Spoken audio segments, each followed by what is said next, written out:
And we should be recording. Are you recording to the your computer or to the cloud? To the cloud, I believe. Okay. Let's see here. I see a little red button saying recording now. Yes. So I'm going to introduce Kristina here. Kristina Lee has been an open atheist for about 6 years.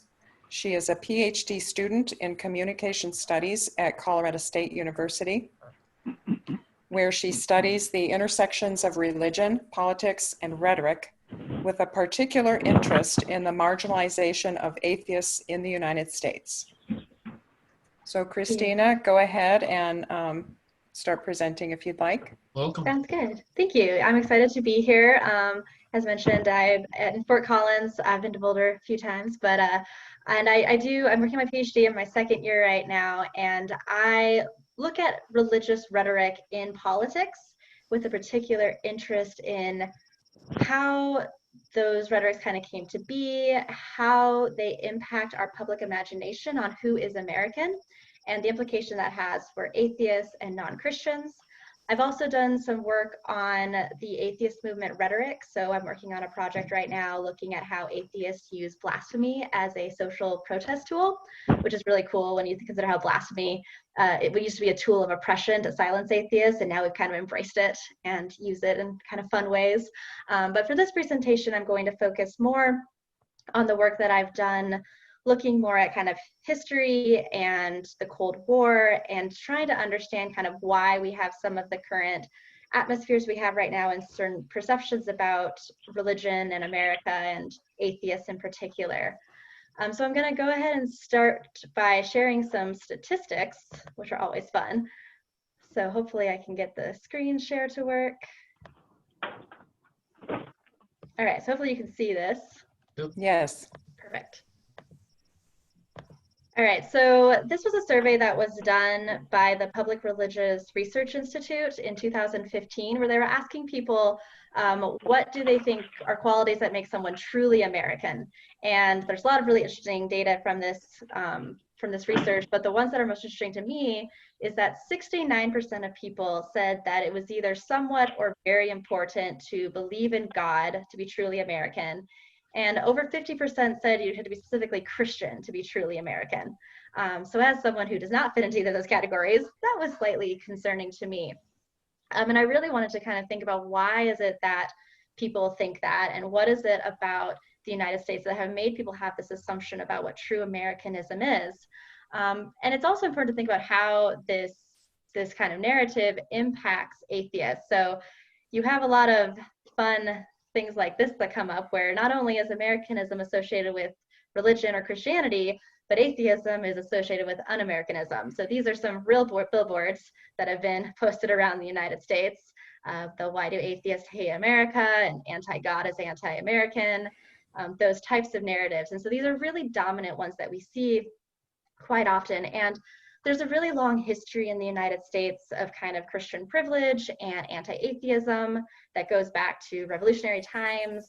But really the Cold War was a time that really kind of pushed this narrative a lot more intensely. So I'm going to talk about that in a little bit, but I want to talk about a few more statistics first that I think are kind of important in thinking about just kind of our public imagination and how that impacts atheists.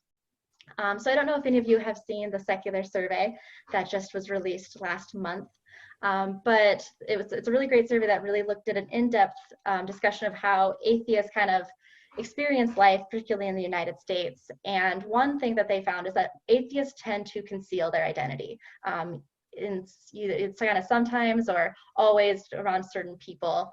And even in kind of liberal areas, a lot of people have a don't ask, don't tell policy. Other people talked about how they don't share their atheist identity with people except for close friends, or this person kind of in the bottom right corner of this quote talking about how they even had this irrational fear of just filling out this survey because they were afraid of how the information might be used against them, saying that the religious pressures are so strong around me that I have to constantly watch what I say and do so that I can maintain my current quality of life and support my family. Which particularly that last part suggests that they might be concerned that their job might be in danger if people know that they're an atheist. So there is kind of a lot of societal pressure on atheists to conceal their identity. And it's interesting, we even look at this in polls where trying to figure out how many atheists or non-religious people are in the United States is incredibly difficult, because you have things ranging from 3% to 11% to 25%. And some researchers, Jervis and Naj, they did a project where they kind of asked people in more subtle ways to try to figure out what their religious identity was. And they estimate that about 26% of Americans might actually be non-religious, but that's oftentimes not reflected in polls. Another thing that's really interesting to me is not just that atheists oftentimes have to conceal their identity, but that they're pressured to pretend to be religious. And that's something that's really interesting to me and that a lot of my research focuses on. So in this graph here, we can see that quite a few people talk about how people have asked them to participate in thanking God for a fortunate event, or pretending to be religious, or participating in religious traditions and those types of activities. And this is very reflective of older research. 2012, a group of researchers did some similar questions, and they found that about 80% of participants have been expected to participate in prayer against their will. Many have felt pressured to give an oath to God, and many have had friends tell them that they should pretend not to be atheist or keep their atheism a secret. So this isn't really anything new. It's something that research has found as being pretty consistent, but unfortunately doesn't seem to be decreasing as much as we would like. There are certainly more open atheists than there used to be, and I think the internet has been really helpful with that, but it's still certainly a major pressure in the United States. I think it's also just really quickly notable that a lot of people also mentioned that they're really bothered by religious symbols and text in public places. So I'm going to talk about that a little bit later in my presentation when I talk about the Pledge of Allegiance and In God We Trust as examples of these texts in public places. This quote right here, though, is one that I think for me is most pertinent to the work that I do, where this participant in the secular survey said that the very act of taking this survey has revealed to me that how much I hide my non-religious identity from people around me for fear of harm, not to me, but to my livelihood. And I think this is a really great point, that for a lot of atheists, oftentimes it's just normal. Like we don't even. Okay. Mm-hmm. Sorry, what? I'm sorry, there was somebody interrupted me here. Go on, I don't have a question. Sorry about that. But so a lot of atheists don't necessarily even think about the ways that they're marginalized or pressured to be silenced or these types of issues until they're directly asked about it, because it's just so normal for them that this is just the way that their life is. It's just the way that it is. And this has led me to kind of think about, why is it in society that we assume that people are religious, people who are atheists and who might have to deal with these types of pressures don't even really necessarily think of themselves as being marginalized. And that has led to this concept that I am working on publishing and I talk about in a lot of my research, and that's Theistnormativity, which is the understanding of theism, or the belief in God or gods as dominant and natural. And actually, when I created the slide, this little devil thing was the suggested design from PowerPoint to use, so I just embraced it and decided to use it. But so anyone who's familiar with the concept of heteronormativity, it's drawing a lot from that. So the idea that in a heteronormative society, the kind of default is to assume that people are heterosexual. The norm is for a man and a woman to get together, to marry, have children, etc. And if you don't do that, then you're perverse, then you're out of the norm. And I argue that there's a very similar kind of phenomenon happening with religion, is we tend to assume that people are theistic. We assume that that's the kind of normal setting, and if you're not that, then it's strange. And Theistnormativity is coercively reinforced through narratives about what is natural. And these narratives tend to favor bodies that fall into the norm while punishing bodies that appear to be perverse. So we celebrate, the closer one is to theism, ideally in the United States Christianity, the more we kind of celebrate them. The further away they are, the more we kind of criminalize them. Atheists being some of the worst, which we see in a lot of polls of how atheists still tend to be one of the most disliked groups in the United States, particularly amongst religions. Kristina, can I interrupt real quick? Yeah. Are you still on the slide, the experiences with microaggressions and stigmatism scale? No, I am on a different slide. Okay, I'm not seeing. Okay. Oh, Let me stop. mine's been updating. I was on my screen showed a different slide as well. All right, let me try this. Yeah, mine's been updating as well. All right. So I'm currently on the theistnormativity slide. Is that most people getting that? Yep. I am, yes. Okay. I'll try to figure out why I'm not. But Okay. John has his hand raised. Would you like to ask a question, John? Just an observation. It seems that when I see discussions like this, sometimes there's a conflation between people who are non-religious and people who are atheists. And to me, there's an enormous distinction. In fact, a lot of people like to say they're spiritual, but not religious. And in my mind, such people, it's easy for me to group them with the religious people more so than with the atheists. So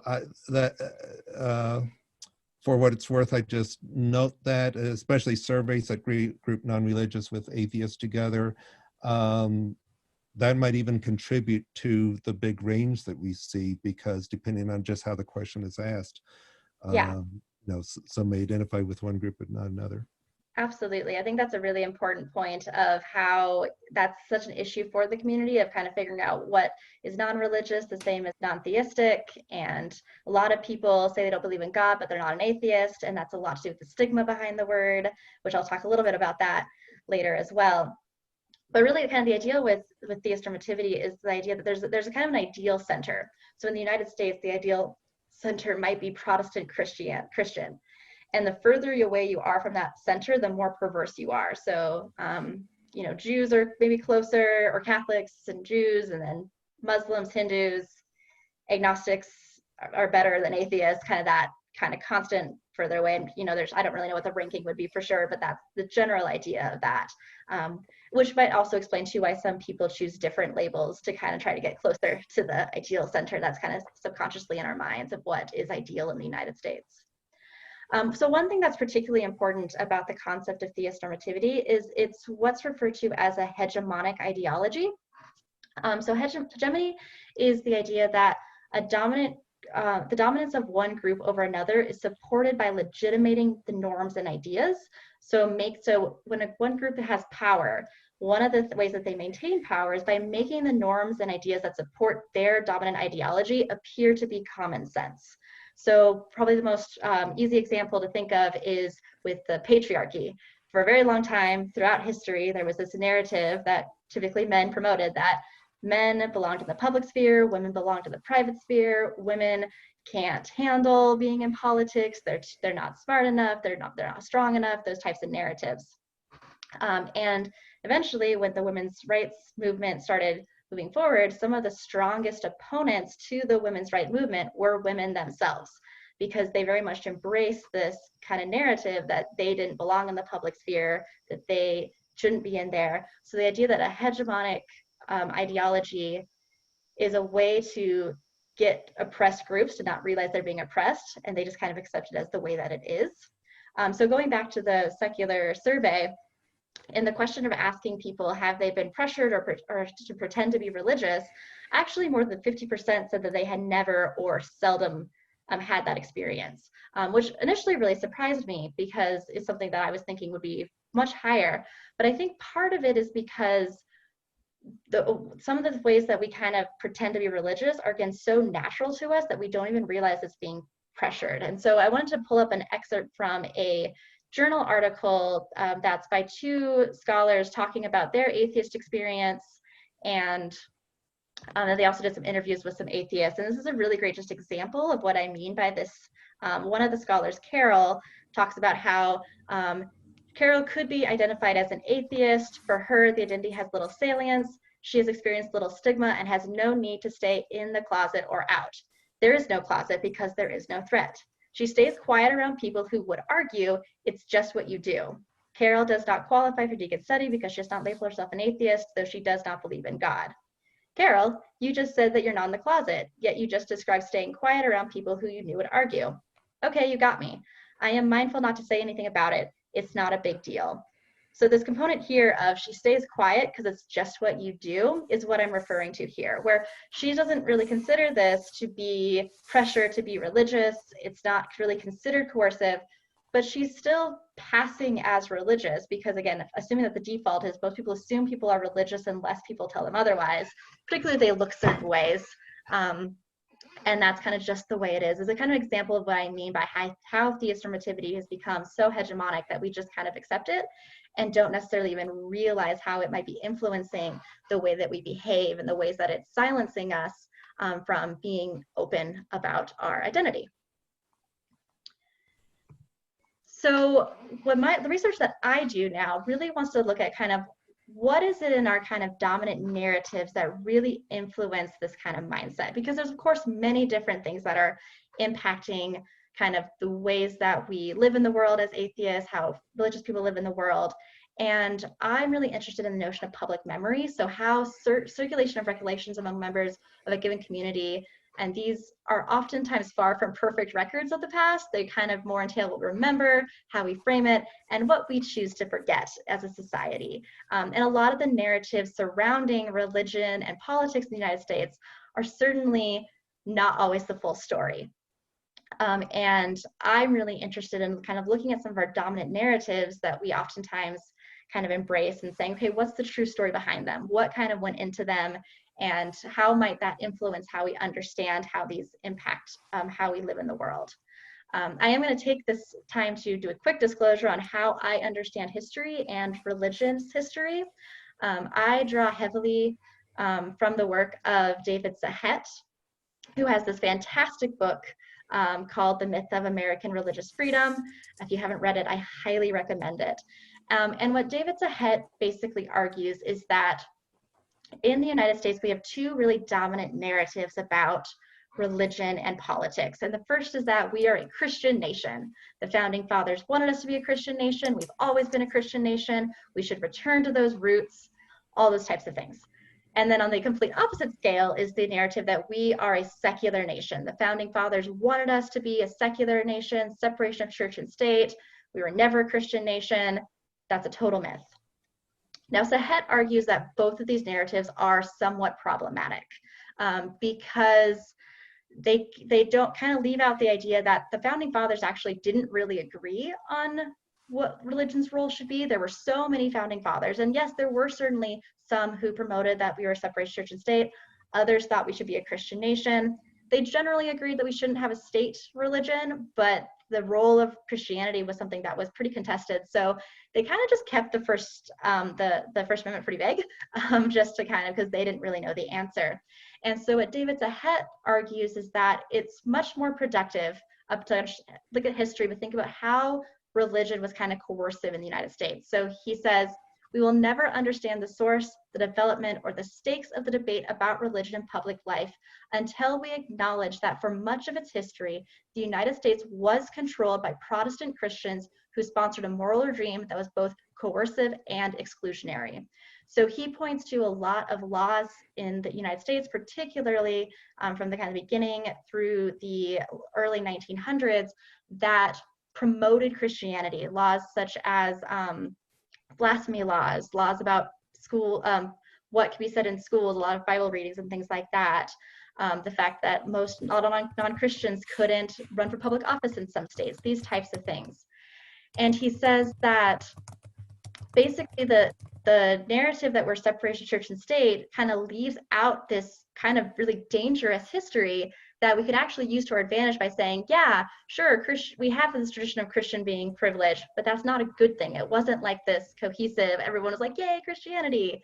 That's not what was happening. It was being forced onto people who weren't Christians. And so that's kind of his point of view. And that's kind of a similar point of view that I look at, of saying like, yeah, Christianity was dominant in the United States and it did have privileges, but that's not necessarily okay. And that's kind of where I'm coming from. So I'm going to be focusing, a lot of my research is on these really big narratives that we kind of get in our public memory that kind of influence our history, that in God we trust and one nation under God, and how these are oftentimes kind of misremembered in our history. So Sarah Palin famously said, for example, if one nation under God was good enough for the founding fathers, it's good enough for me. Except for under God didn't exist when that wasn't a phrase that the founding fathers used. So, you know, we can see where our history is easily forgotten. And I actually, for this presentation, I was debating which of these two I wanted to go into in a lot of detail. And I then realized that today is the 66th anniversary of when Eisenhower added under God to the Pledge of Allegiance.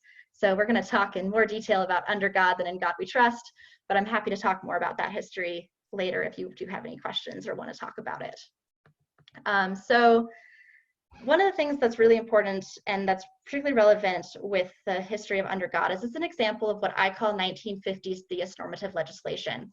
So this is legislation that is put ahead by politicians, particularly Congress, that was contributed to a national narrative that codifies the American people as theistic.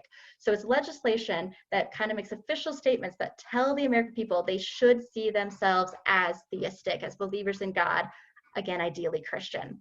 So here's just a brief timeline of some of this legislation that came out from Congress during the 1950s in just a 4-year period. So 1952, the National Day of Prayer became an annual event. Before this time, presidents kind of could do national days of prayer whenever they wanted. They did them occasionally. But after this law, it is now required that a president must declare a national day of prayer at least once a year. 1954, a prayer room was added to Congress for member use. In 1954, under God is added to the Pledge of Allegiance. 1954, which was a very intense year for religion apparently, Congress held a hearing on the Christian Amendment, which is a really interesting amendment that's tried to be passed multiple times, in which it would have basically changed the Constitution to say we recognize Jesus Christ as our Lord and Savior. It did not pass.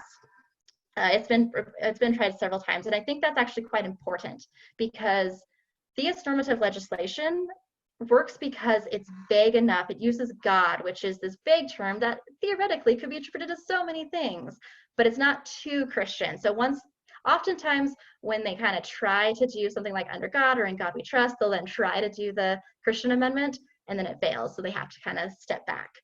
So it's kind of an interesting relation between Christian privilege and theistnormativity there. And then in 1956, we see in God we trust was required to get put on all money. It was just on coins before, and it became our national motto. So really fun 4 years in the world of religion and politics in the 1950s. So it's really important to kind of think about why this was happening. So Cold War, Red Scare, so a lot of paranoia is happening.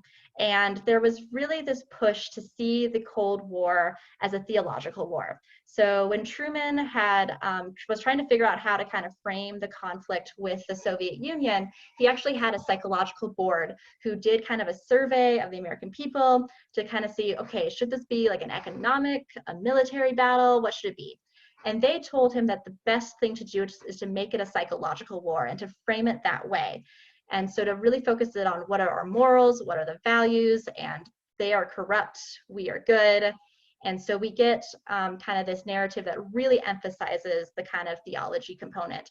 And all of this legislation was justified as a security measure to protect America. It's to help the spiritual strength of America. And we can't let the atheistic communists into the United States. We can't let them infiltrate us. And we'll really see that come out when I talk about the history of under God and how it was added. So when talking about the history of under God, there had been several attempts to get the phrase into the Pledge of Allegiance. The Knights of Columbus had tried. They had already changed the pledge when they were doing their meetings to include it, but there had never really been any major move in Congress to actually make this change. But that all changed on February 7th, 1954, when Reverend George M. Dougherty, who was a preacher at the Presbyterian Church in Washington, D.C., gave a sermon advocating for adding under God to the Pledge of Allegiance. And this sermon ended up being widely broadcasted. It was reprinted in newspapers all over the United States. It was played on the radio. And so all these people got to hear this kind of, we need to add under God to the pledge. And notably, President Eisenhower was at attendance that day, and he immediately kind of gave his approval to Dougherty in this desire to add the pledge. And so I'm going to talk a little more about his kind of arguments, partially because when Congress actually did pass the law, they did rely on Doherty's arguments quite regularly, and Doherty's kind of general sermon is very reflective of what Congress was arguing as well. Later on, I'll pull some examples of what Congress was arguing too, but I'm going to kind of focus on Doherty because it was kind of the really big foundational text that got this going. So his kind of key argument was that the pledge was too generic. He argued that he could hear little Muscovites repeating a similar pledge in Russia because it just wasn't American enough. It needed something more distinct. And he goes on to talk about how the Cold War is a theological war. So kind of back to that Cold War mantra. And he says, it is the view of man as it comes down to us from Judeo-Christian civilization in mortal combat against the modern, secularized, godless humanity. So again, this idea that it's the good, moral, God-loving people against the atheistic, immoral communists, which is a very common narrative you'll see multiple political leaders use throughout this time period. And he argues that we need to change the pledge to make it really show Americanism, to really be about the American way of life. And he argues that to be truly American, the pledge needs to recognize God. He says that to omit the words under God in the Pledge of Allegiance is to omit the definitive character of the American way of life. So that's really his core argument, that the first part of the sermon is really all about emphasizing this point. What's really interesting is that he does recognize that there are probably going to be some people who are not a fan of this, and they might think it might be constitutional. And he addresses that by saying that if we add the phrase under church, that would be unconstitutional, and it would be dangerous because it would ask what church. So he's trying to say, like, you know, we're still trying to be constitutional here. We're not being too bad. He also says that we could say under Jesus Christ or under the King of Kings, but that would be too explicitly Christian. And he argues that there's no religious examination on entering the United States. No persecution because of a man's faith is different from anybody else's. And so he's trying to say that the idea that God is generic enough that most people can appreciate God. It's not really calling out any specific religion, thus it's acceptable, is his general idea. Now, what's really interesting, and I think this group will find interesting, is that Doherty does also specifically acknowledge atheists in his sermon. He asked the question, what then of the honest atheist? And his answer was simple but quite long. Philosophically speaking, an atheistic American is a contradiction of terms. And in Doherty's defense here, he actually goes on, and I'm not going to read this whole section, he goes on and says that actually an atheist can be a really ethical person. They can be good neighbors and good citizens, which for the time is quite rare. Most people would kind of just go right to atheists are awful people. So I give him some credit for trying to be nice to the atheist, but he goes on to say that atheists really are spiritual parasites. And I mean no term of abuse in this, I am simply classifying them. A parasite is an organism that lives upon the life force of another organism without contributing to the life of the other. These excellent ethical seculars are living upon the accumulated spiritual capital of Judeo-Christian civilization, and at the same time deny the God who revealed the divine principles upon which the ethic of this country grow. The dilemma of the secular is quite simple. He cannot deny the Christian revelation and logically live by the Christian ethic. And if he denies the Christian ethic, he falls short of the American way of life. So really here he's saying that, yes, by adding under God, an atheist can't say the pledge sincerely anymore, but an atheist is a contradiction of terms, thus it doesn't matter, which as an atheist, I don't particularly appreciate, but that's just me. And so what no, I think it's not just you, it's me too. That's fair, that's fair. I look at this like, oh, I'm just, So yeah, so what's interesting here is you have, particularly now, judges saying, oh, under God has nothing to do with religion, and it's just ceremonial deism. Like, we shouldn't be offended by it. Like, I personally would say that anything that is advocating that I'm a contradiction of terms, that I'm not truly American, and I'm expected to respect it and to say the pledge, that seems slightly, that's not accurate in my opinion. And I think a lot of people's opinions, once they kind of especially hear these narratives. What's really interesting too here is that notably just previously, Doherty had said that that God was generic enough that it's not a religious test, that anyone with faith can accept it. But then here he's saying that he's indicating that this God is referring to the Christian ethics specifically. And this is one of those powerful things about theistnormative rhetorics, such as Under God and In God We Trust, is that they're really powerful because they can be argued that it's not specifically Christian, but then when Christians need them to be specifically Christian, they can also argue that they're for that. So, and I'll come back to that a little bit later too, but it's a really interesting way as how that term God can be used and interpreted different ways, and how that's very powerful for particularly Christian nationalists to use it to their advantage. But anyway, so Doherty gave this sermon, and it was very well received. And because of it, Resolution 243 came into existence. There was actually about 10 or 12 different bills that were proposed because Congress members were literally falling over each other to try to be the one to pass this bill because they knew it would be so popular. It was first proposed on February 12th, 1954, so just 5 days after the sermon. And it was unanimously passed. There were really only two topics that were really debated, and that was the cost of the change justifiable, to have to go in and change all the plaques that had the old pledge that didn't have Under God? Would that be feasible? And where to put Under God? The discussion of whether it was constitutional was never really up for debate. They just said, yeah, it's cool, more or less. So that was kind of the key thing there. And it was signed into law on June 14th, 1954. So if you know anything about Congress, this law passed very quickly. It took less than 4 months. It was something that they were really pushing, and they had the goal of getting it passed on June 14th because that was Flag Day, and they wanted to have a celebration to kind of promote this. So the Congress made several important arguments that I think are important to bring up. First is Louis Ribot, who was the one who actually proposed the bill that was eventually accepted. But one of his arguments was that from the root of atheism stems the evil weed of communism and its branches of materialism and political dictatorship. And he goes on to invoke Doherty and say an atheist American is a contradiction of terms. And I want to point out this quote because I think it's really important for just understanding the mindset of the Cold War. Politicians, particularly President Eisenhower, Hoover, other people, were really emphasizing the idea that atheism leads to communism. So we needed to make sure that atheism does not spread in the United States, because if atheism spreads, communism will follow.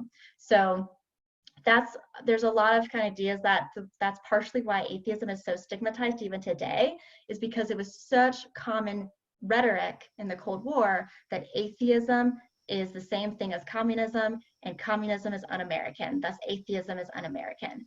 So a lot of people kind of became very much like, well, I'm not an atheist because I'm not a communist, and that's part of the idea that still might be part of our like unconscious public memory, that we just have this assumption, this relation of atheism with un-Americanism because it was such a prominent narrative at this time.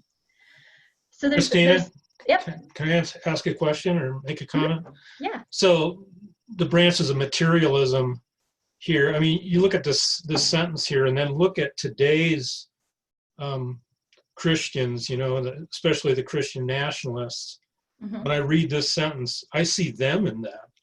They're hung up on materialism. They're hung up on political dictatorship now. It's like it's really turned in the 50 years or whatever. Yeah, I think the growth of the prosperity gospel is definitely interesting. And there's a really great book called, I think it's called One Nation Under God by Kevin Kruse, that talks about how kind of capitalism and Christianity and the Republican Party from like the 1930s through the 1980s really kind of began to mesh together to now kind of do this very thing that they're criticizing against here. So yeah, that's another book I'd really recommend that gets into that exact and say that book's name again, please. I believe it's called One Nation Under God. Okay. And the author is Kevin Kruse. He's also very funny on Twitter if you want to follow a very funny, snarky atheist on Twitter. All right, so one of the key themes that comes up in the congressional hearing about this is that one of the purposes is to reaffirm theism. So this is one Congress member who states that, I think there is one thing we might bear in mind, That is, when we put the words under God after one nation, it would be apparent that we recognize the Almighty rather than the Almighty keeps us indivisible. The important thing is that we reaffirm our recognition of the Creator. So this is a narrative we see over and over again in the congressional hearings, that we need to remind the American people of their theistic beliefs. We need to remind them that they are religious. And so that's really the goal here. So again, theistnormativity, the idea that we need to codify the people as theistic and tell them that's what they are. In case that they're straying away from it, we don't want them to, let's bring them back in. So I've also talked a little bit about in some of my research about how this is a way to try to contain secularism. They didn't want that to spread, so they were trying to use this legislation to kind of stop that from spreading and remind people like, no, you are theistic, you can't separate yourself from religion, that idea. Another really big one is education, and we gotta look after the children, that idea. And so Ribot, again, he makes the argument that more importantly, the children of our land in the daily recitation of the pledge in schools will be daily impressed with the true understanding of our way of life and its origins. As they grow and advance in this understanding, they will assume the responsibility of self-government, equipped to carry on the traditions that have been given to us, fortify our youth in their allegiance to the flag by their dedication to one nation under God. So really kind of suggesting the idea that good citizenship means dedication to God, and that by teaching children about God and connecting God to the morals of God to citizenship, that's going to make them better citizens. And this is, again, another narrative we see over and over again. They also kind of emphasize it's not just about children, we need to educate adults too, because adults have forgotten their religious heritage. We need to remember that God and his values are important to our country, and this is going to educate the entire public, but especially children. And this is around the same time that Bible readings are being questioned in schools and things like that. So this is a way to kind of work with that as well, to still kind of get God in schools, despite there now being a lot more kind of protest against it. Finally is moral conformity. So this is kind of best demonstrated through a quote by President Eisenhower on June 14th, 1954, when he signed the bill. He stated that to anyone who truly loves America, nothing can be more inspiring than to contemplate this rededication of our youth on each school morning to our country's true meaning. So I really want to emphasize here this idea that it's anyone who truly loves America will support this. And this is something we see, even Congress uses this idea quite a lot, is that moral people support this, people who love this country support this bill. And this is during the Cold War, where any accusation of not loving your country, of not supporting the United States is really dangerous. You could lose your job if people thought you were communist. So this telling people that if you want to demonstrate you love America, you have to support this bill. It's not surprising that it wasn't really as publicly disowned when people are saying, if you disown this, you don't truly love America, when your president is saying that. So that's a really important way that theistnormativity is kind of coercively forced onto people, because technically no one is being forced to support it. They're not like going to necessarily, like there's no law saying you'll go to jail, but considering the public stigma at the time, there's a lot of incentive to, even if you don't like this change, to not say anything and to just accept it and to move on with your life. It is really interesting though that Congress did claim national support, and for certainly most of Americans did seem to support this bill, but they made claims such as, all the letters I have received are favorable to the proposed amendment. There is not one particular religious group that is supporting the bill. It's supported and can be supported by anyone with a moral righteousness, or it's almost universally acknowledged that all groups and segments of society that can think above the letter A in the alphabet are in favor of this change. So this kind of narrative of this is a widely accepted bill. So I've did a lot of archival research in my work, and I have a stack of letters from American people to President Eisenhower strongly opposing this bill. So I have, and it's from people from all different religious backgrounds who did not support this bill. So these statements are just simply not true. Interestingly, Charles Oakman, I have one letter from one of his constituents to President Eisenhower saying, I've written to my representative and have not heard a response, so now I'm writing to you. So this demonstrates that Congress just really wasn't listening to the people who opposed it. And again, most did support it. I have lots of letters supporting it as well. But this idea that silencing people by pretending that their opposition didn't exist is very concerning, at least to me, and I'm sure to many of you as well. And so one thing that's also interesting about these letters, particularly the letters of support, is that most of the people who supported it very clearly in these letters talk about how they're interpreting it as re-edifying the Bible, and it's supporting Jesus Christ. So a lot of people are interpreting God here as being Jesus, or being the Christian God. So I think that's really important too, and that's something I haven't had a chance to do much with yet, but I do at some point want to look through all these letters and kind of figure out what were the exact themes and how were people at the time interpreting this edition, and what did they interpret it to be? Because again, later on judges, when ruling in favor of keeping under God, have often said, this is never about religion, it's not favoring religion, it's just about kind of national tradition and ceremonial deism. But again, these letters seem to indicate that that's not how it was understood at the time, and I'm not sure people today even fully agree with that. So that's a really interesting thing that I want to look more into in the future. I think it's important to note that there was, despite the pressure to not publicly oppose this, there was public opposition pretty much immediately. And in 1957, you had the first court case in New York, where a group of free thinkers had tried to argue this was unconstitutional. The judge, unsurprisingly, ruled against them, saying that this was constitutional, that it was reflective of American values, and he made the claim that if we got rid of under God and the Pledge of Allegiance, then we wouldn't even be able to say the Declaration of Independence in schools. Like, where would we draw the line of where we can't talk about God in schools? So he kind of makes a lot of big jumps there. But one thing that's particularly interesting about the judge's statement is he ends his argument by saying that to remove under God from the Pledge of Allegiance would be preferring those who believe in no religion over those who do not. So I think it's important to note that in all of my research, I have never found anybody arguing that the original pledge favored atheists. The argument was generally that it was too generic, that even atheists could say it. But in less than 3 years, it went from being too generic to a godless pledge favors atheists. And that's what we see now today, is people saying, if we take out under God, now we're favoring atheists. So this narrative became very quick to kind of work to kind of promote this narrative that neutrality, no God, means favoring atheism versus just being neutral, which I think is dangerous for sure in trying to figure out how to separate separation church and state there. So I think what's important, again, with thinking of there's a bunch of different theistnormative legislation that kind of came out of this time frame, and most of these are still with us today. But a lot of people don't remember that they were added. I actually just posted about this afternoon on my Facebook, and I've had already several people message me being like, I didn't know that this was added less than 70 years ago. So our public memory, we've kind of just forgotten a lot of how this was added. And even my grandparents who were alive at this time, I mentioned to them at one point, and they were like, oh yeah, I forgot about that. So it's something that we very kind of quickly have just been like, oh yeah, this is just the way that it is. It's the way that, it's tradition, it's those values.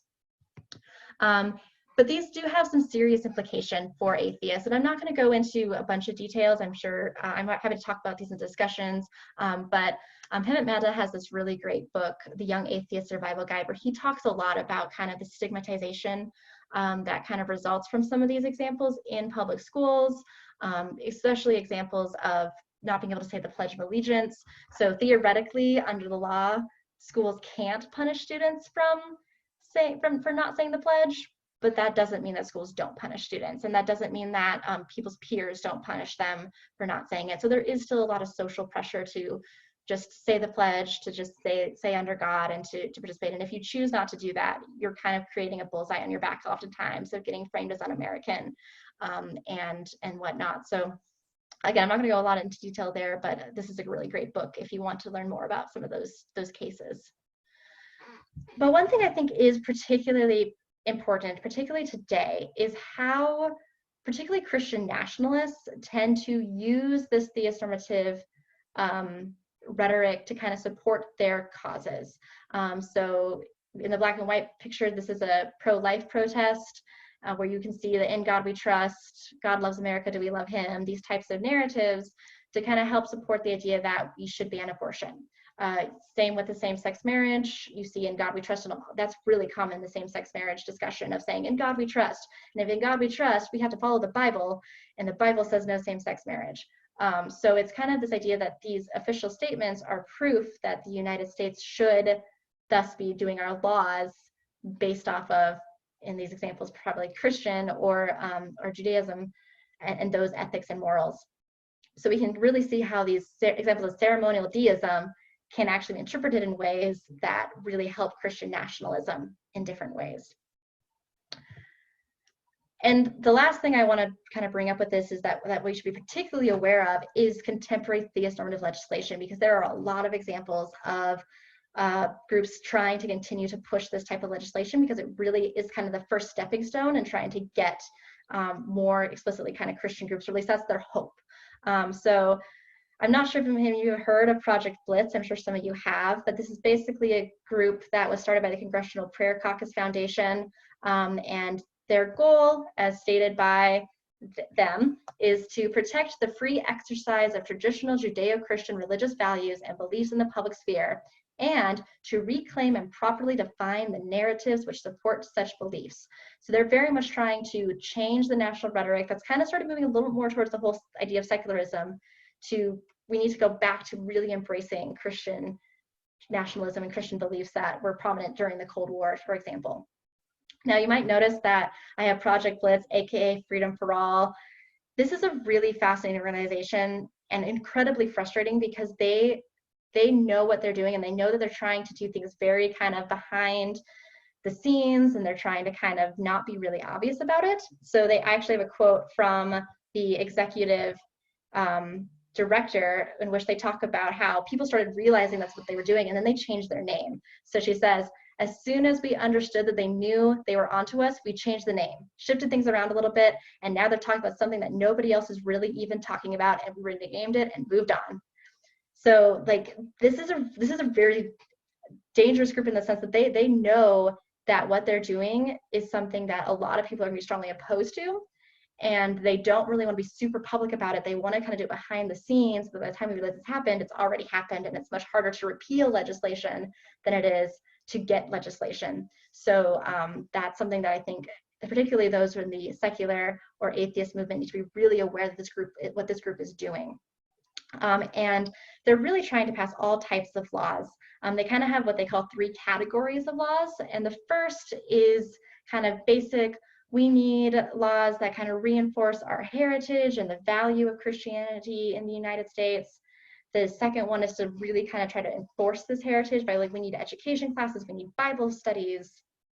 And the third is about religious freedom, basically the rights for Christian groups to do things like deny healthcare to groups based on religious beliefs, to deny service, those types of things on the grounds of religious freedom. And the In God We Trust bills are one of their big thing, and those belong in category 1, so those kind of foundational stepping stones. And this was the justification that they use in their 2017 playbook that they created to kind of help groups kind of figure out how to pass this legislation.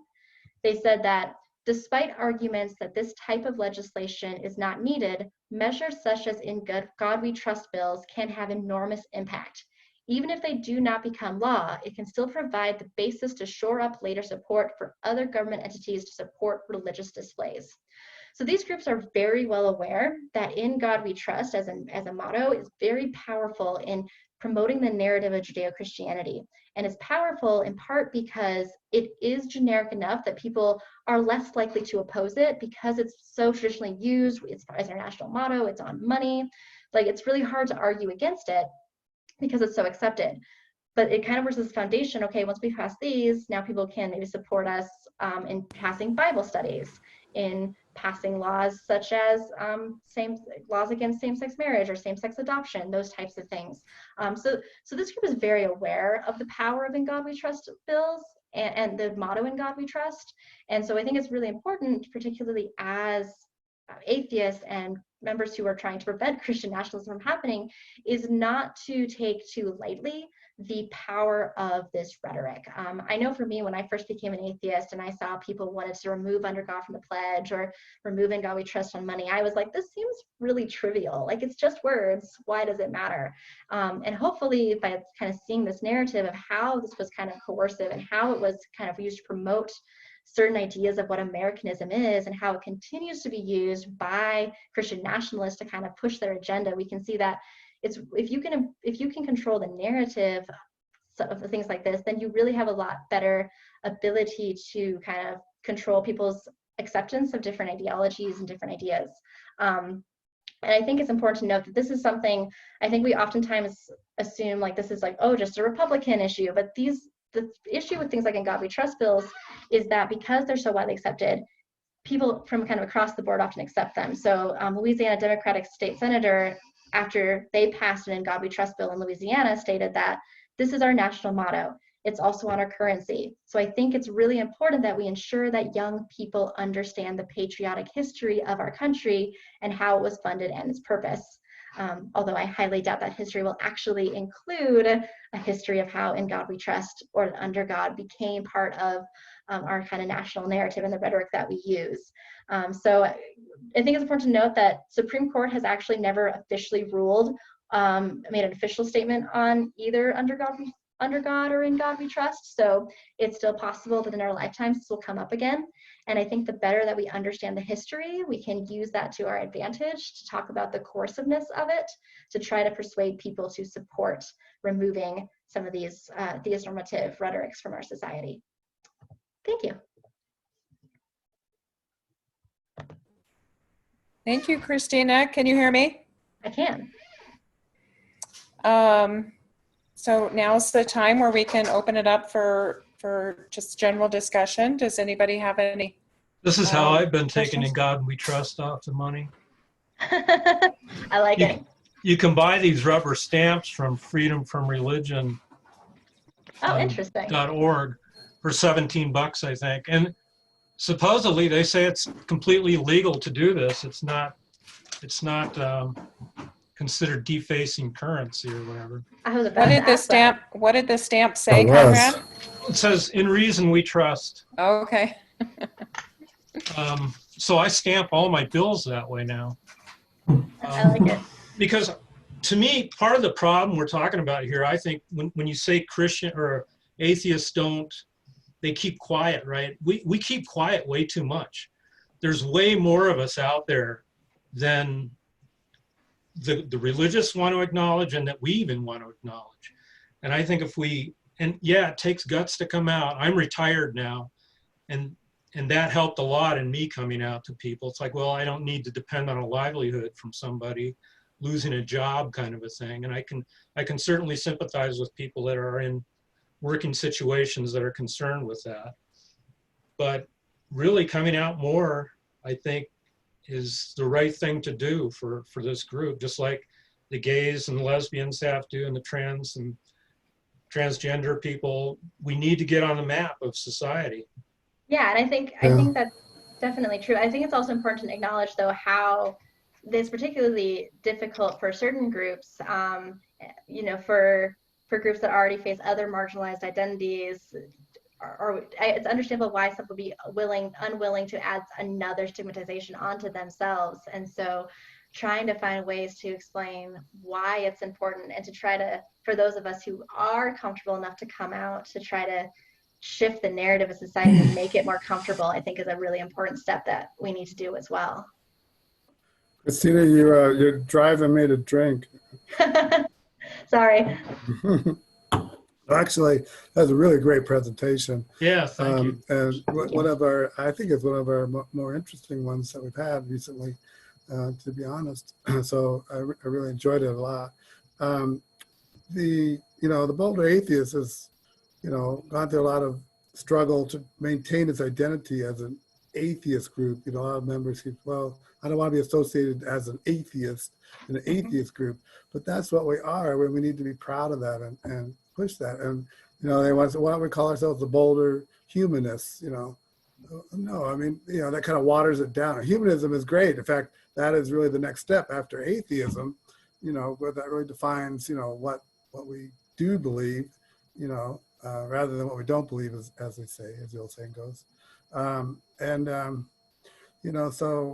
So we're going to be, we're going to be in your face, no matter what, not your face, but I mean, the face of Christians and others who push their agenda, and they're so righteous about it.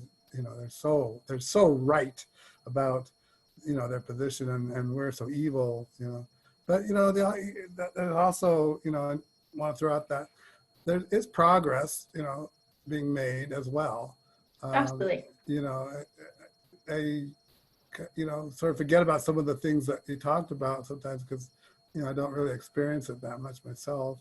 I don't get harassed or attacked personally.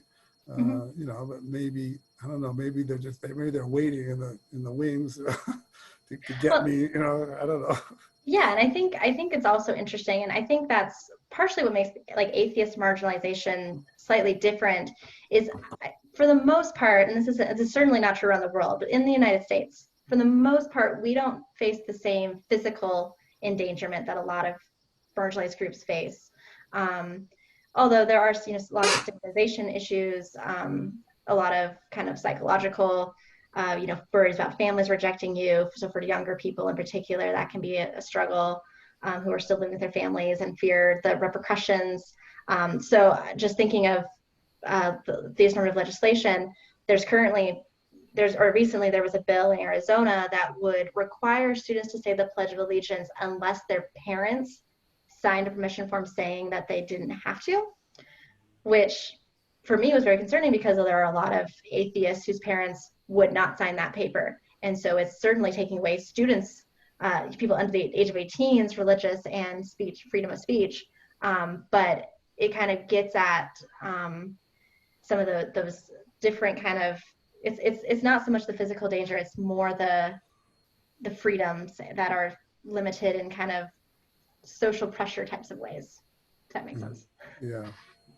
Hey, Kristina, thank you for, did I cut you off, Luke? No, go for it. Okay. I wanted to thank you for presenting this evening. This was very, very insightful. So first, thanks for that. I'm new to the Boulder area, moved here about 2 years, 4 months ago, February of 2018. Love it here. Great group. And I came from the Dallas area, where I moved after my divorce in 2013. Very tied in with the Fellowship of Free Thought Dallas and the Atheist Community of Dallas, as well as down in Austin, the Atheist Community of Austin. Matt Delahunty, probably know Matt, I think so. The Dallas area, R and Ra. I would like to invite you to give this presentation on ACD or Fellowship of Free Thought. What are your thoughts about that? Yeah, I would love to do that for sure. I think that'd be awesome. How about also to the Secular Hub in Denver? And the Secular Hub in Denver, yeah, absolutely. Yeah, I would definitely do that. Because I run a program there, Humanism at the Hub, and we could schedule you for, actually, let's see, for July, if you wanted to. Yeah, I would be happy to do that. Okay. Before your presentation, I found you on LinkedIn, and I'll send you a connect invite. Do you prefer to converse through LinkedIn, or would you provide an email address in the chat here? I can provide an email address. I have not been on LinkedIn in a very long time. I need to update that. Okay. Yeah, and it would be nice to see your presentation up on YouTube as well. I mean, maybe that falls into place, Ryan, with being in those other groups. I don't know if that's what you guys do. I'll absolutely help you get that up on YouTube. No problem. Hey, now we're trying to get membership. Right. I'd probably revise it a little bit and do. Cheryl, put this up on YouTube. And yeah, there are several people that are like me. They have had it up to here with redneck, red state Texas politics. I'll just say, why did I move to Colorado? Got tired of the crazy religious favored politics. Got just fed up. you know. So you know what? And there are many people from the atheist community in the Dallas and in the Austin, San Antonio area when they moved to Colorado. There's like 2 people already that I'm getting connected with Tom and with. Yep, I gotta get the information over to you, Cheryl. If they're looking for a place, it'd be great if they had a atheist family to fall into, so they have some friends of a similar like-mindedness. And then I guess the one thing I wanted to ask you that I didn't see in the presentation was addressing the McCarthy era. What do you think? What impact? I mean, my suspicions, of course, but you know, from an educated perspective, this is something that you study. Is there a specific kind of part of it? Just right. Well, so we visited. You presented on the impact that religion has had and the ties between atheism and, or the suspected ties between atheism and communism. Of course, if you brought that word up, you know, that you were a communist, you could lose your business, you could lose your home, no one would lend to you, people would completely shun you. People are ruined, absolutely. So yeah, I think this is that can happen again. Yeah, absolutely. And I think in certain places it still is a concern for a lot of people. But yeah, especially this is the same exact time period that McCarthyism is happening. And I think that's particularly important to note. And there was a study done, I believe it was in 1956, that basically it was called the Stouffer study, and they were asking American people their perceptions of communism and whatnot. And they found that about 14% of their people surveyed said that finding out that someone was an atheist alone, just that one factor, would be enough to convince them they might be a communist.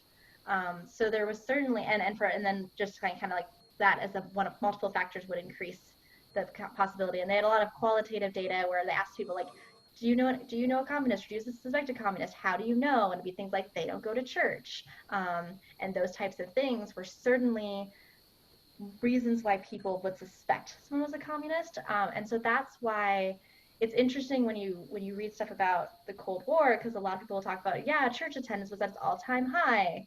That doesn't necessarily mean that people believed in God and that they went to church, partially probably because they were concerned about the look, and because they were being told. There was the American Legion Back to God program, which was a huge radio program in which people were encouraged to go to church, read the Bible, and teach their children about God.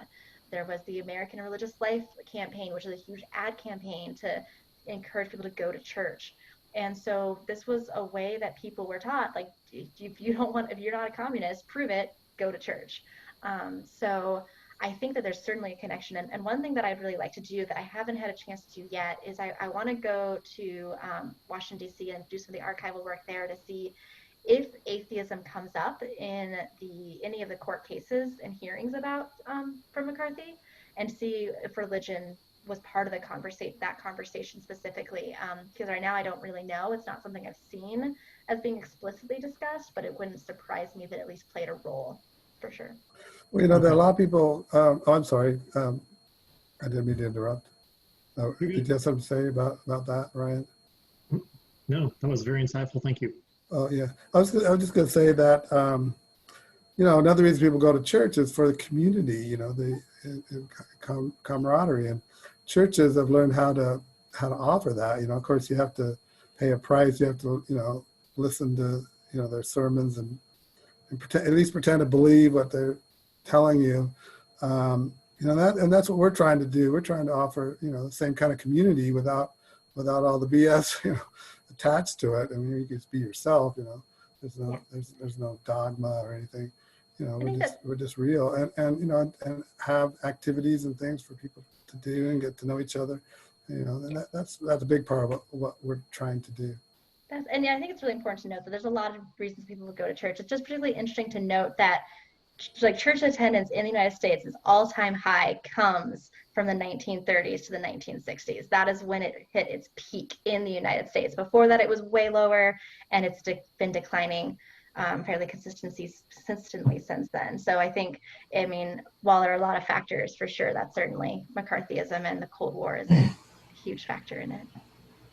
I think, Luke, did you have a question earlier? Yeah, I was going to ask, do you see any trends, or do you see a time when atheists and secular people will get more political attention? Because you mentioned about the secular survey, and they have a section in community and organizing where they have some statistics about voting, voting regularity. And yeah, I suspect there's some bias in the report just in terms of who. I didn't get the report, I didn't see it. And so I didn't take it. I haven't been able to find anyone in my circle that knew of it beforehand. But still, the numbers are extremely high. Mhm. Colorado on there is 89%. Regularly vote. North Carolina, where I moved from, is 86. So it's like it's got to be as high or higher than a lot of other demographics, but I don't feel like that we get the same attention. Yeah, I think that's absolutely, and I think in general, and I think part of it is there's correlation between like the more educated someone is, the more likely they're to be an atheist, and the more likely they are to vote. So I think there's some connection there that makes it seems likely that it is true that atheists are more likely to vote. Although I think you make a good point. I did the survey, but it's because I'm a member of one of the groups, and I got in an email. That's why I feel like I can't even remember which group it was that I got the email from. And so like the people doing it are probably people who were members of these groups, which means they're probably more likely to be. So that's a really important point of the ways that this survey is skewed. But yeah, I think, so it's interesting, just last year was the first time that the Democratic platform acknowledged secular voters and secular citizens in their officially in their platform. So the fact that's the first time that's ever happened, which took until I think it was 2018, or I can't remember if it was 2019. That's in some ways kind of concerning, but it's also like, yay, it's finally happened. So hopefully that demonstrates that at least for the Democratic Party, that there is going to be more acceptance there. I'm not so sure I can. And that's the Republican Party in general. Is just there's just not religious diversity in general there. I think their party doesn't have anyone who's not openly either Christian or Jewish. And I think that's just not surprising, considering that Christianity and religion is just so closely tied to, and tradition is so tied to the party. But I think part of the problem is that, particularly for Democrats, they can kind of take the atheist and secular vote for granted, so they don't target it particular, because targeting it might potentially bring criticism. And there's a big example, one of the most infamous attack ads, I think it was out of North Carolina actually, Elizabeth Dole against Kay Hagan. It was either North or South Carolina, and Kay Hagan had gone to a fundraiser that was hosted at the head of an atheist group, I don't remember which one, and Dole did this really awful attack ad that was like, what did she promise these atheists, and like all this stuff, and like Kay Hagan's a Christian, and it was just the very fact that she went to a fundraiser at an atheist house was used against her. And I mean, it backfired on Dole pretty heavily, because people were like, how dare you accuse this nice Christian lady of being an atheist? That's so awful. It's the worst thing you could do. Which it was actually quite insulting to atheists how news covered this, because they were just like, how dare anyone accuse this person of being an atheist? It's awful. But I think, so I do think it's still risky for politicians to talk about atheism, and even the backlash that Obama got for acknowledging non-believers was pretty intense. And he was accused of being an atheist quite regularly and whatnot, or just not a Christian.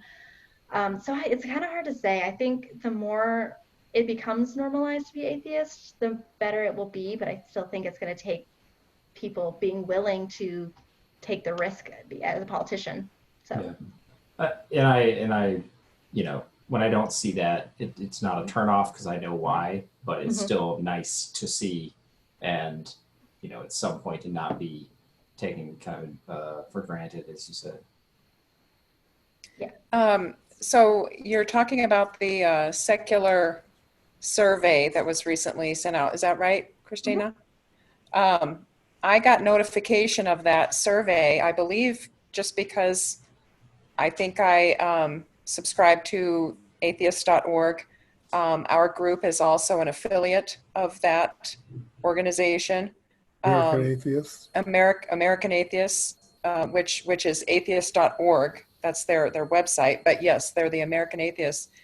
And I'm trying to do a good job. When I see that survey, I sent it out to our whole Boulder Atheist list. And then when we got the results, I sent that out as well.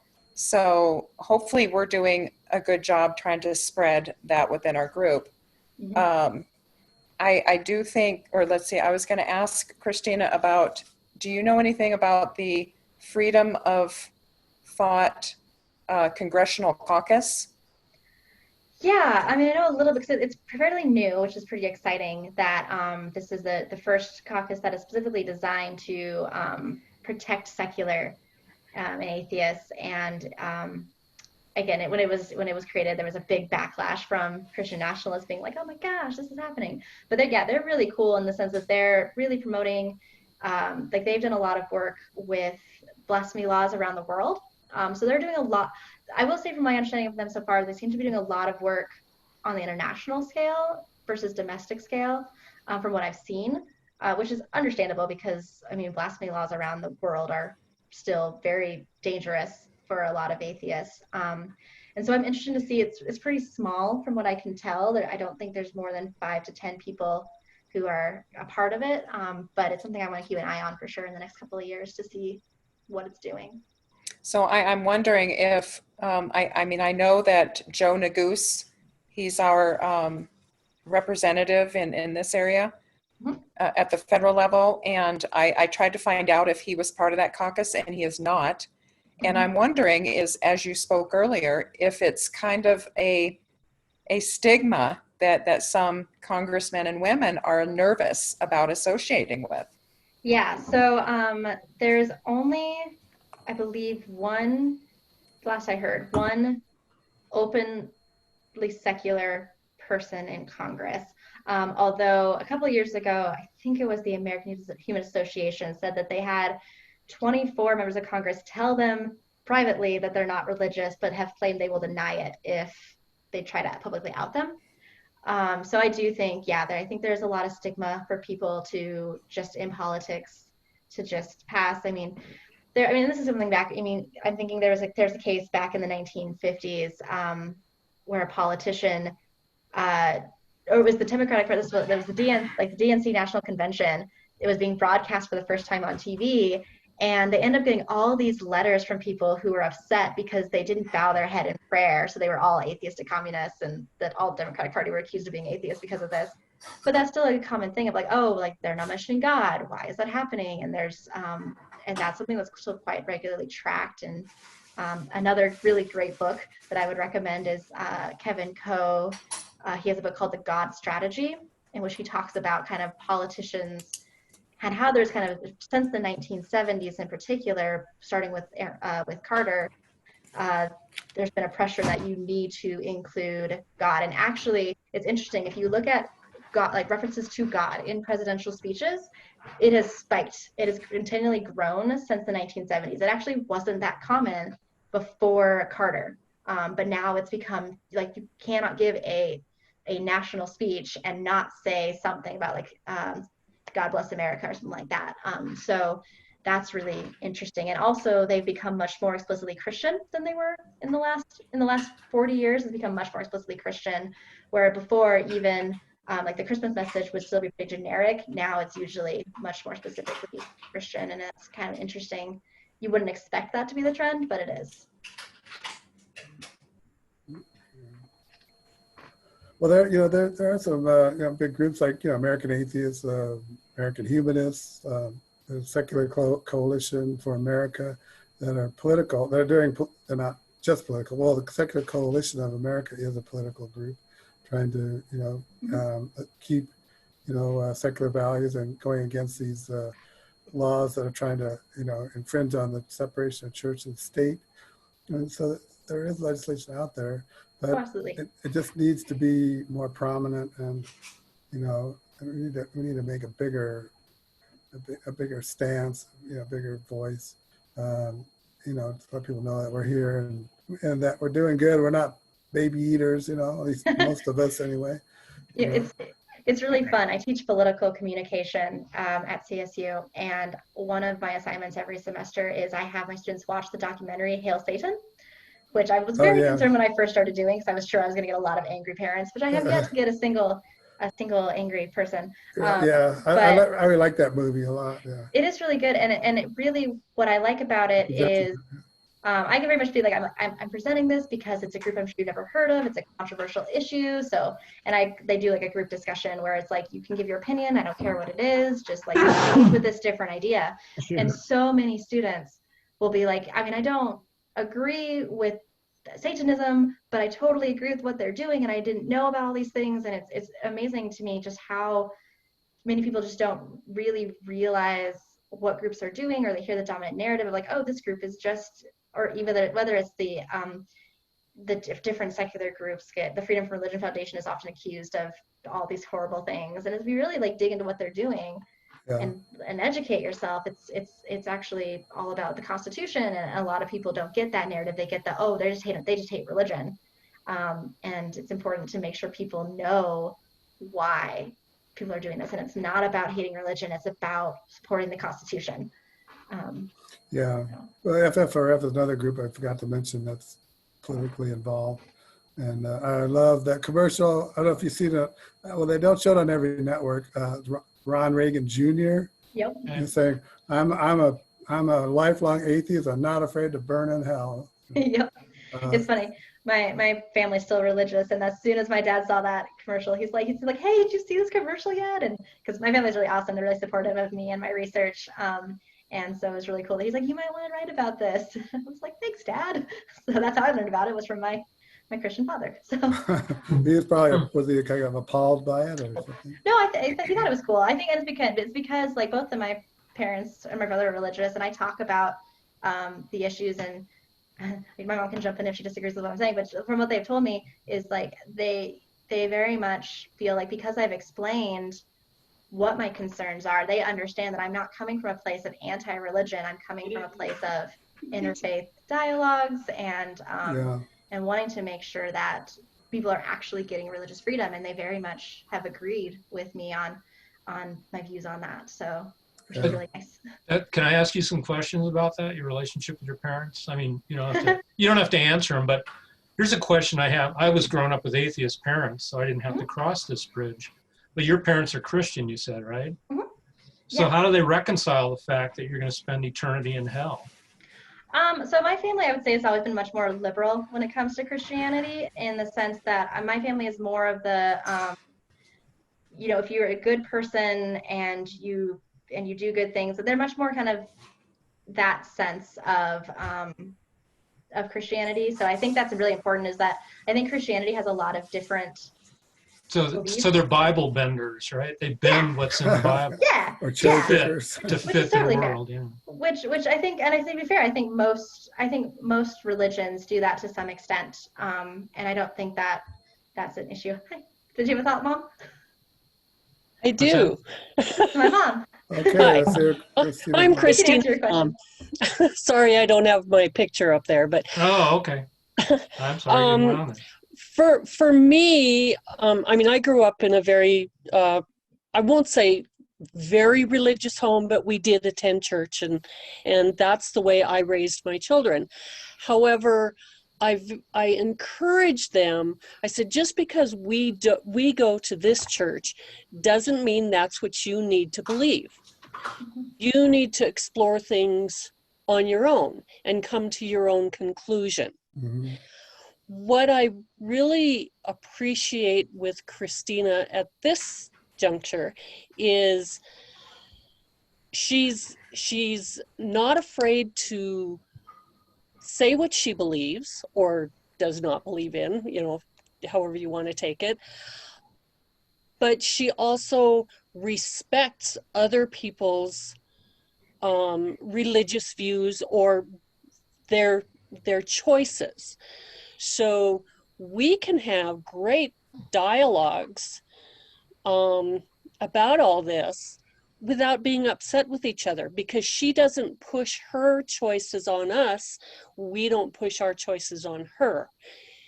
And I just have so much respect for that attitude.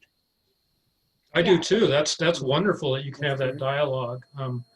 And that's how I look at religion too. It's like, if you want to believe that, that's fine. My concern becomes when it starts to get codified into our government, when Yeah. rules start getting based on it. That's really my concern with religion, and That's why something I that- join, Boulder Atheists and other atheist groups. Because Yeah, I that's see something it my as view is. I see it as a dangerous path for the world and this nation to Mhm. start codifying religion in government systems. Yeah, I have concerns when it starts, like when it can cause harm, when it or when you try to force someone else to live their life by your religious views. That's when I get concerned. But if it doesn't harm me, if you believe in a higher power, so that's kind of my Right. broad thought, at least Yeah. for me. Well, the Boulder Atheists is also a humanist group. And one of our, things, rules, I don't know if it's a rule, what do you call it? Or, our stances is that, you don't ever criticize anyone for their beliefs. Belief is a human right. You can believe whatever you want, and that's what you should do. Nobody should tell you what to believe.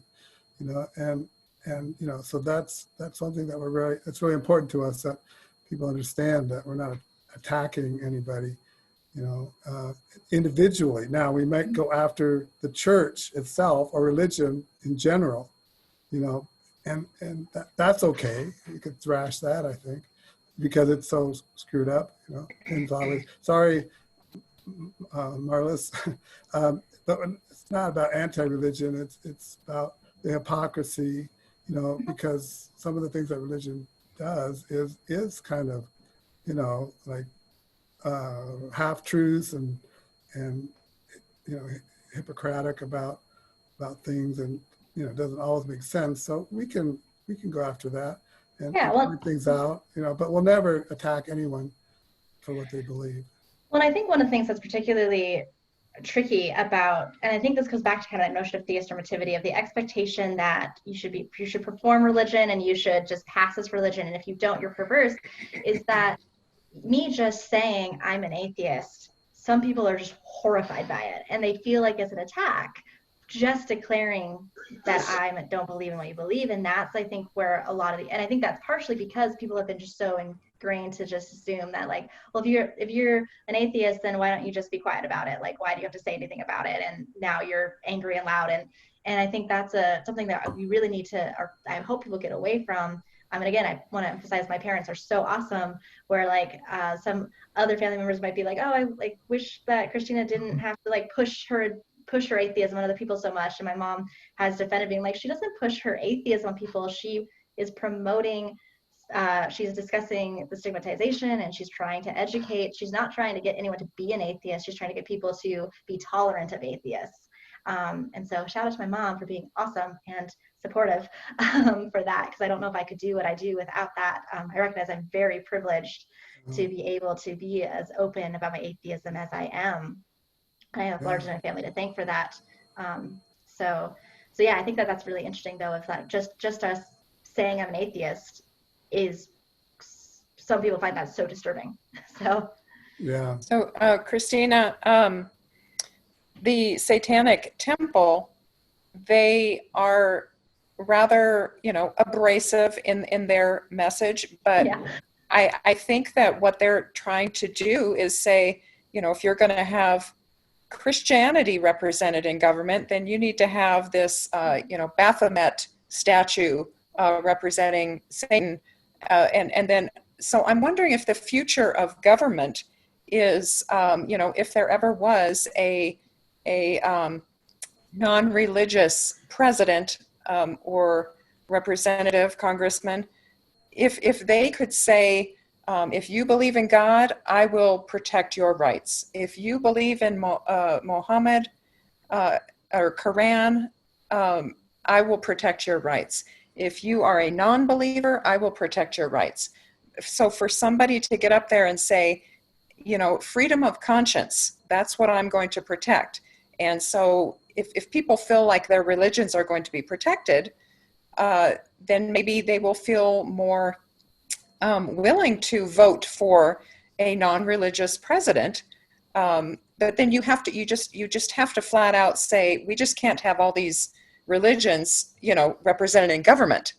Let's just get all the religions out of government, but all religions will be protected. Yeah, that's what the whole thing about the separation of church and state. It wasn't against religion at all. It was to keep one religion from taking over the government, so that all religions would be respected equally and not one in particular. And that's where there's a big problem with this Christian nation thing. I mean, because we're so many different religions here in this country, and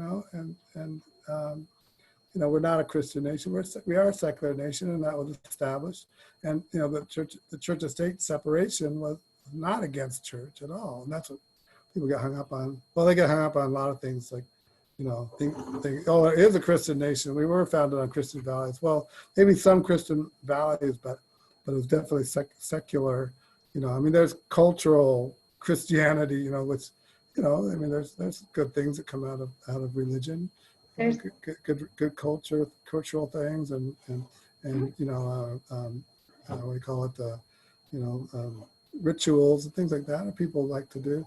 It doesn't necessarily tie them to God necessarily, that's sort of where the origins of things. A lot of origins come from religion, things that in everyday life, like Christmas. I love Christmas. I call it Christmas. I'm not one of these people that goes around saying, oh, it's solstice, it's winter solstice. It's Christmas because that's what it is. That's what it's called. And you celebrate it any way you want to. Nope. I like winter solstice. And atheists don't always agree. That's fine. So I don't know. I just my brother behind me, we heartily disagree with you. If you mention that word again. For Christmas. I brought my broskies with me. Here's just, I'm sorry, I have to speak up because this is how I feel about that. Religion was used from the time of Clovis, king of the Franks, okay, as a tool for political progress. If you really wanted to, put your thumb on people as the king and make sure that they never opposed you, you could kill them for a while until you killed so many of them that there weren't any people left to harvest the crops, which paid you tribute, so you never had to get off your fat ass and work, as some ruffle wearing, monarch. Okay, a great way to control people is to say, oh, life is a veil of tears, and as horrible things happen, and we're going to make a lot of money off you, but after all this life is done, then you get to go enjoy streets of gold and gates of pearl and all this other, quite frankly, crap. Okay. You can say bullshit. That's okay. Well, we have ladies in the room. Okay. So there's just a convention there, and that's not a sexist remark. Hopefully, it's not taken that way. It's not meant that way. But I would say this is, I celebrate Yule as part of my Northern European heritage. I'm Irish, German, and Norse. Okay. These are holidays. I don't worship Odin or Thor or Frigg or any of that stuff. This is my culture. Therefore, we put holly boughs, in the home, live greens. That's what we do. We celebrate Yule with the giving of gifts. Read from some of the history that, hey, I got to hear all about the Greek pantheon and the Roman pantheon and everything else, and all the stories, the mythology from my culture were conveniently left out. It barely got a couple of days notice in 9th grade. You had to go out of your way to learn about your own history. And that's how you effectively stamp out, and how Christianity did stamp out the culture of my people, is to eliminate their tradition. That's what happens. This is not because I believe that there's, some god Thor up there, hammering on an anvil, that's what makes the thunder. Okay, and we know that. Okay, the same, we don't believe that there's, Zeus throwing thunderbolts from Olympus at people. But anyway, it's important to say that, it's, if you want it to be Christmas and you want to celebrate Christ's Mass, more power to that phrase. more power to you.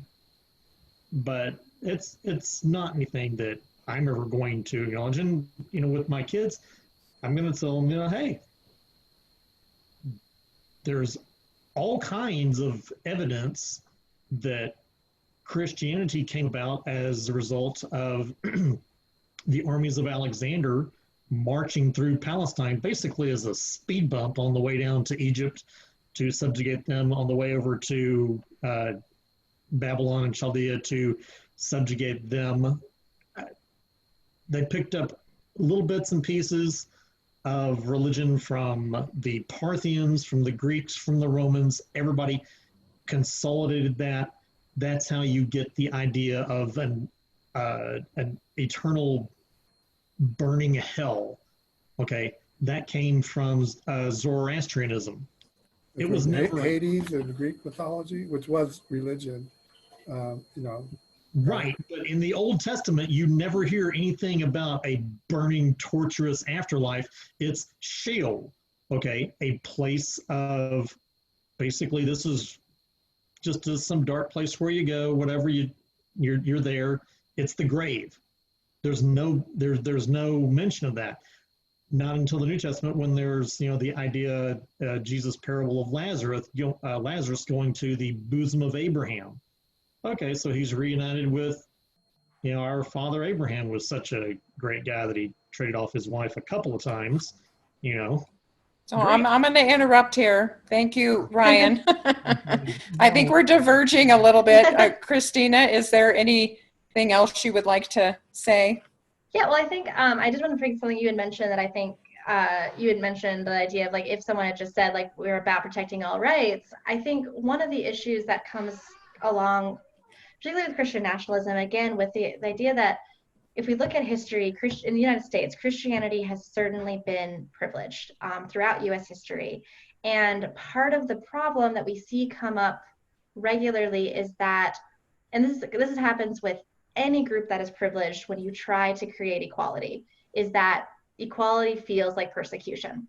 And it's really hard for a dominant group to let go. And again, part of this is, I wouldn't even say I feel like, okay, we oftentimes be oh, you're an evil person because you don't want to let go of this power. And I don't think that that's necessarily fair. Again, part of this is that Theistnormativity and Christian privileges, it's so ingrained that it doesn't feel like privilege, and that it really takes having these critical conversations to try to demonstrate hey, this is why, I say happy holidays because I don't want to assume that you're Christian. If I know you're Christian, then I'll say Merry Christmas to you, but I'm not going to make that assumption unless I know for sure. And it's because I'm trying to be fair. But then if I say happy holidays and someone's oh, this feel why don't you say Merry Christmas? For a lot of them, it's a lot of people, I think it's really hard. And I say this as someone who at one point, these types of things never occurred to me until I became an atheist and I started recognizing it, I started experiencing it for myself. So I think, I'm a big fan of interfaith conversations and trying to be patient and trying to kind of dig at this privilege slowly and surely through education and through trying to get people to talk about our lived experiences to try to help challenge that. Because like I said, right now, you have, again, even Obama, when he included non-believers, some people were really offended by the fact that he just acknowledged our existence because it was so shocking and so new, partially for part of the reason for that. And so it'll be interesting to see I do think it's getting better. I will say, I'm a very open atheist, and I've had very few interpersonal interactions with people who would just immediately attack me, especially people that I know. Strangers, it might be more aggressive, but with people who know me, it's easier to have those conversations. And I think it's really important I'm not one, I don't want to argue people's ideology. If they want to do that with me, I will, and that's fine. But for me, I'm much more I just want to convince you that as an atheist, I deserve the same rights that you have, and I want you to acknowledge your privilege and understand why I'm trying to create some equality here for various religious groups, not just atheists. And that's, for me, my goal in political conversations. There's plenty of atheists out there for me who do let's debate the Bible, let's debate that, and that's awesome. That's their thing. It's just not, that's just for me. I'm going to focus more on, let's try to build equality when it comes to legal issues in the Yeah. United States. And then maybe we can go from, then we can jump to those discussions later. That's just for me though, kind of my Yeah, point of view. no, I totally agree with that. And my stance too is that, okay, let's kind of move on. I always thought it was really interesting since I started joining atheist groups about 12 years ago, that there's a lot of fascination with the Bible and religion. A lot of atheists actually study religion very intensely. I'm not really sure why. I mean, you know, they find it, I guess, interesting, or they are really trying to justify, you know, their non-belief. To me, you know, I kind of feel beyond that. It's all, you know, mythology. The Bible is mythology, you know, with some historical references to it. You know, it should be along with, you know, Greek mythology, and you know, and let's build a better world. Let's move on. You know, and just, you know, not even dwell on it that much. Although I find it interesting because a lot of people are hurt by religion, and you know, and they need to sort of get it out, you know, and express it, and I respect that totally. In fact, I find these stories of people, you know, talking about their past and what they've been through, how they came. In fact, we're doing a presentation. Aren't we doing a presentation on that, Cheryl? And that next week or in a couple of weeks? Yeah, can't remember when it is, but yes, I started that called Stories of Your Religious Past. And I have a lot of stories that are kind of embarrassing to me that I went through with my family just because of religion. And then we have another person on that is a former Seventh-day Adventist, that he has some stories. And so it's a time for people to just come and listen to other people's experiences or to share your own experiences. Yeah. Yeah, I think Ryan would like that, and we'd love to have you share your stories too. Yeah, I'll be happy to. Okay. I call myself an ardent anti-theist. I go beyond atheism. Yep. As I view religious practice and the way that it is organized and has historically been used in America as oppressive and harmful. I mean, show me a single atheist, show me a single atheist religious leader to begin with. There are very few. I mean, Bart Campolo, maybe. He's a secular chaplain at USC. But where are they abusing children? And, you know, you don't have to look very far. You know, within any denomination of Christianity, Seventh-day Adventists, I have, you know, a friend who was a former SDA, Church of Jesus Christ of Latter-day Saints. I have many friends who were former Mormons who've come out of some really, really psychologically harmful practices. And if they did not have a loving, supportive atheist family to fall into, who would welcome them, you know, one of the guys that, well, the guy that I was an STA, he was a homosexual, is a homosexual. And his whole family basically just cut him off, doesn't even acknowledge his existence. Think what Christmas has to be like for this guy. Okay, it sucks. So he comes to my home and we celebrate Yule together. Okay, yeah, we eat like a lot of pigs. That's for damn sure, you know. But it's a great time to celebrate. Be a pig. Absolutely. What is that? Oh, about I wanted to ask Kristina about this. With regard to the two fallacies, the foundation of America, two fallacies of the foundation of America. One, this was a Christian nation, and one, this was an intentionally secularist experiment, and the truth kind of lies somewhere in between. Yeah. Do you investigate much, say like Roger Williams, the founder of the Rhode Island colony, who was burned out of his home in the middle of the night and sent packing through a New England winter, and it's basically, we came over, or one group comes over from England or from Holland or from France with the idea that their religion or their interpretation of the Christian religion is the correct one. And then any dissenters within their group, they basically treat them the way that they were treated back in the old country. Oh, absolutely. And I think that's, I mean, I actually took a class in religious studies at Boulder this last year, and they were talking about this and that.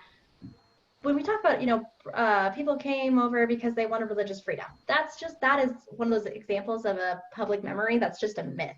They wanted religious freedom for themselves.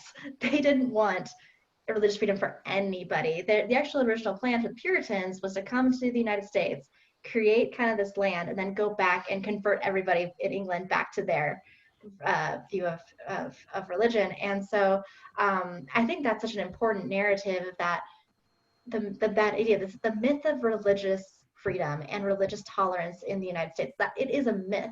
And so many people just are continually shocked when I talk to them about things like blasphemy laws in the United States and the consequences of those. There's a really great example just to show how severe blasphemy laws were in the United States, or just how kind of almost serious, ridiculous they are. There was an example of a guy who publicly exposed his private parts and declared, I don't give a turd for God in heaven. And he was fined 10 shillings for exposing his private parts and 40 shillings for blasphemous language. So people really were not okay with insulting religion in early US history. And I mean, even just saying the Bible is fables, that could get them a blasphemy fine. People went to jail for months because of blasphemy. And I always think it's really interesting right now. We have the whole school voucher program issue. The whole reason why vouchers weren't allowed to go to private schools in the first place was because Protestants, who were kind of in control of public schools, didn't want Catholics to get funding. So it was Protestants who put those rules into place in the first place. And now that's impacting them. Now they're better about it, which I think is kind of funny and ironic.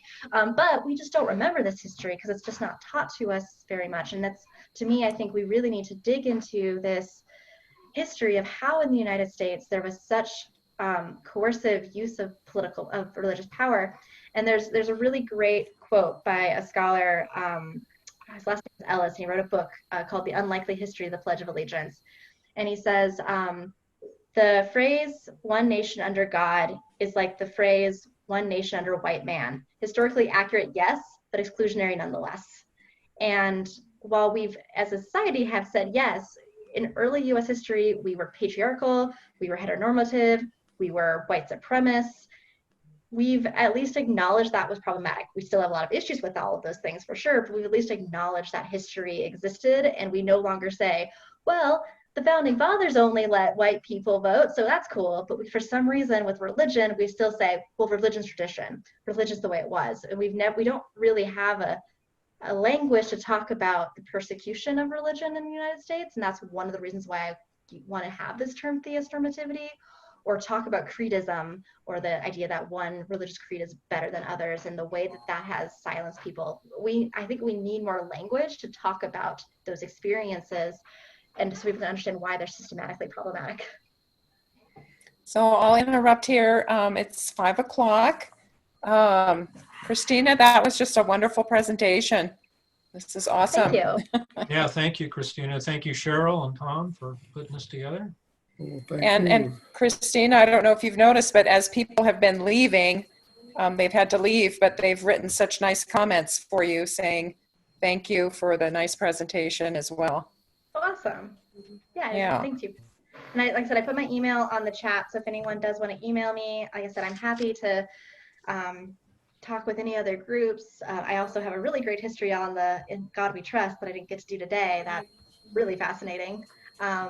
And I can talk about the whole blasphemy with the Satanic Temple, those things. I have lots of different things I can talk about. If anyone wants to talk more, I'm available, and I'm happy to chat with anybody because I find it interesting. It's what I study for a living, so I better like it.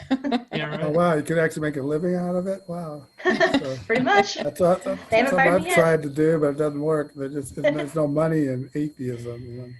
Not much. You got to get your PhD, be a teacher, and then do research on the side, and it's a good time. Too late for me. All right, bye-bye. Thank you. Yeah, thank you, Kristina. Yeah, thanks, Kristina. Yeah. And Thank good you. to see Marlis. Good to see you. Bye, Good to Ryan. hear from you. And Ryan. Bye. So I guess trivia. okay, I guess you're gonna rope me into it. So okay, at 6 o'clock. Let's see. Fun time. So let's see, where's the link for that? I gotta make sure I have I that. do not know if I will be able to attend the trivia tonight. Okay. I might attend that. Is there a link to it? I'm trying to see Yeah, if I It is missed on the that. chat. Yes, Go to the Christina. chat. Let's see, scroll down. Let's see. Well, a lot of stuff in Oh, there. here we go. Uh, I'm excited to call my mom and Okay. see what she thought of this. Yeah, Yeah, I that hope we was didn't- that was nice of her to attend and actually speak Yeah, for like- herself too. Yeah, and tell her that, you know, I especially really enjoyed her comments and Well, and found them really yeah. interesting and right on. And I hope we didn't offend her. Oh, I don't think you would have. Like, she actually has stopped going to church because the people in my church, family's church, said that she is a bad mom because I became an atheist. Oh, Which is one, Oh. super sexist because I have a father too. And I have an older brother who has a PhD in chemistry and he's still a Christian. But somehow my mom's a bad mom because, and so my mom's just like, I'm done with the organized religion. I'll be religious on my own time. So Aw. it's been, I feel bad for her. That's like the worst thing that I feel bad about in my being open atheist is her. But right. luckily she's still supportive. So, all right. Well, I will Right. hopefully see you at trivia tonight and I will see you all later. Okay, bye. Thanks, Bye. Christina. email it to you, Talk to you soon. separately, Christina, okay? Sorry, what? I'm just saying I'm emailing that to Christina. She gave me her email address in the chat. Oh, okay. Yeah, I just copied the link. Come on, Cheryl, you want to be you want to get in there and help us, celebrate, the kingdom of the north. Come on. Well, are you gonna be able to come to our 11 o'clock meeting tomorrow? Absolutely. Okay, because I like your energy. We need more people like you. Yeah. Yeah, we need us all in there. I'm not the guy with the best ideas, but I'm the one that I'll just try to.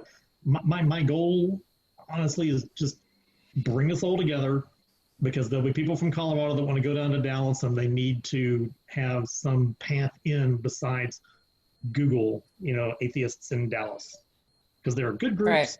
and there are.